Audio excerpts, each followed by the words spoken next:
When people think of the worst of that '70s show, they typically think of the later years. The Charlies, the Randys, the Fez and Jackies. But fans of the show very rarely think back to the faults of the first season, which is understandable considering that the season is an absolute classic. But believe me, somewhere in between all of the hits were some major misses, and nothing this early on missed the mark more than the show's attempt at a love triangle. A storyline that has gone mostly forgotten, but is still somehow unforgiven by fans of the show.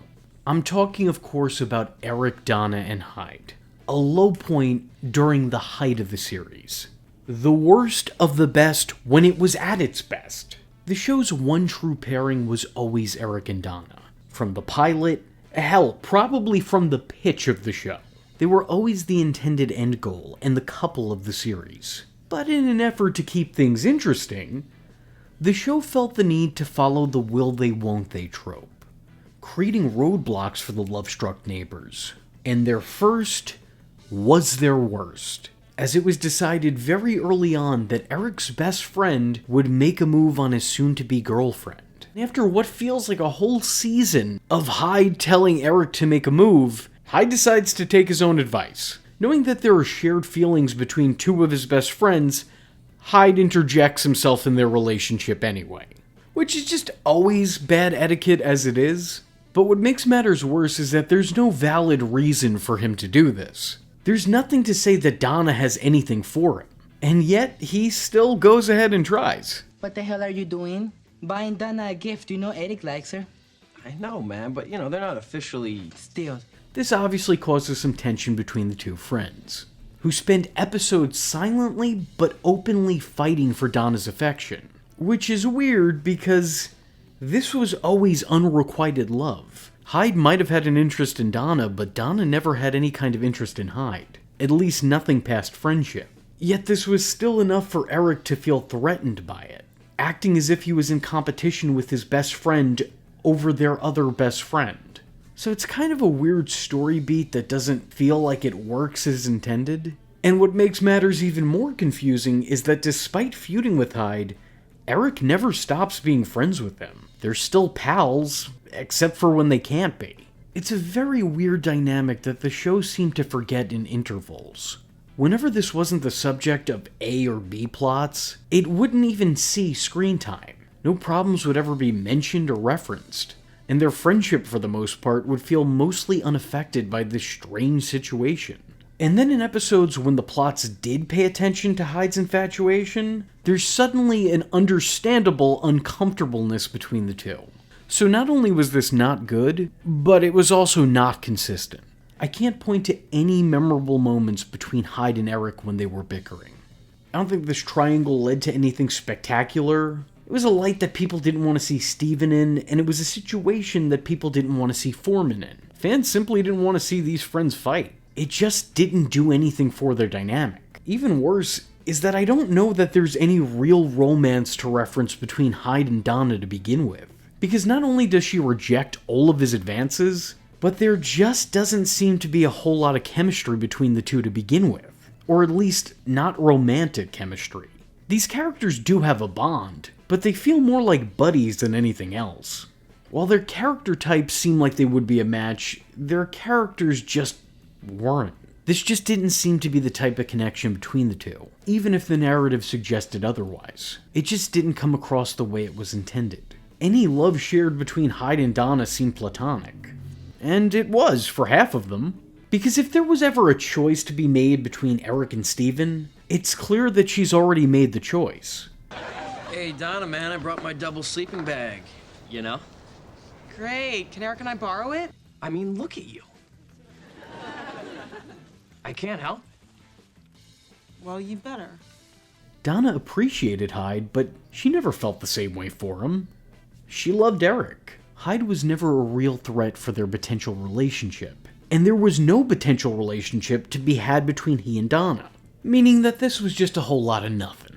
I don't know that this added anything to the show. I think if the angle did anything, it might have taken something away from it. All this does is make Hyde look like a bad friend to both Eric and Donna, To Hyde's credit, when Eric and Donna do finally start to make things official, when they do have a title, he rightfully backs down. But you'd think he would have done that prior to this. Like, the first time Donna denied him, or the first time he upset Eric. While the show was still just starting and the character had only just been created, this still felt largely out of character. Fez perving on Jackie and trying to nudge Kelso out of the way is one thing. That makes sense for Fez, but you wouldn't expect Hyde to act like this. I mean, granted, it certainly isn't the last time he makes a move on a friend's girlfriend, but at least in the future, he waits until things are past tense. Here, he's trying to stop them before they even start up. Look, say what you will about the actor playing him, but Hyde was better than this. His betrayal was a betrayal to the character, one that came out of nowhere and served no real purpose. This love triangle always felt inauthentic and forced. A cheap attempt at drama that was unneeded, unwanted, and ultimately unsuccessful. Hyde and Donna was easily the worst of the show's earliest mistakes. A one-way street that does nothing for all three characters involved, because all it did was make audiences sour on a character that they wanted to like. The bickering between Eric and Hyde was unmemorable and went nowhere. The romance between Donna and Hyde was non-existent. It didn't add to any entertaining scenarios, it didn't lead to any sort of character development, it didn't do much of anything. Though I think it's fair to say it probably had a purpose that it didn't wind up seeing through. I've always theorized that this was meant to go on for a lot longer than it did, because the problem seemed to solve itself way too quickly. So we cool, man? Yeah, man. We've gotta be. And then that's it. A major plot point becomes a non-issue, one that won't get referenced again until the Season 4 opener. And look, I'm talking about a problem from Season 1, I don't want to jump too far ahead, but I do want to be thorough, so it's Season 4. The episode titled It's a Wonderful Life, where Eric is shown a world where he and Donna never kissed. A world where Donna and Hyde wind up dating. The two have a dysfunctional relationship, but they do sure seem to enjoy enabling each other's worst traits. As a result of them getting together, they seem to progressively become more trashy as the decades go on. And it's also in this episode where Donna makes this remark. Hyde's good. He's gone a lot. Prison, whatever. You're not very wrong. What was supposed to be a focal point wound up being the show's first failure, and the series was able to accept and adapt. This all happening during a time when the show was still learning from its mistakes, instead of insisting upon them. Sure, it was a giant misstep, but it was one that they were able to pivot away from and change course. And that's the end of a story that should have never been told. I want to make it clear that this isn't indicative of the show's first season. If anything, this is kind of the antithesis of the show's first season. A rare fumble in a season full of touchdowns. Having said that, if you enjoyed this video and want to see more videos on that 70s show here on the channel, let me know in the comment section below by leaving a comment saying, Well, like they say, three's a crowd. I am vengeance. I am the night, and that was V Infuso. Just remember, if you're not tuning in, then you're missing out. So, if you like the words that came out of his mouth hole, and you too would like to become a V-generate, don't forget to like and subscribe. Thanks for watching, nerds! And if you're not joining the fun, you're in for one bad day. And you know what they say about having one bad day?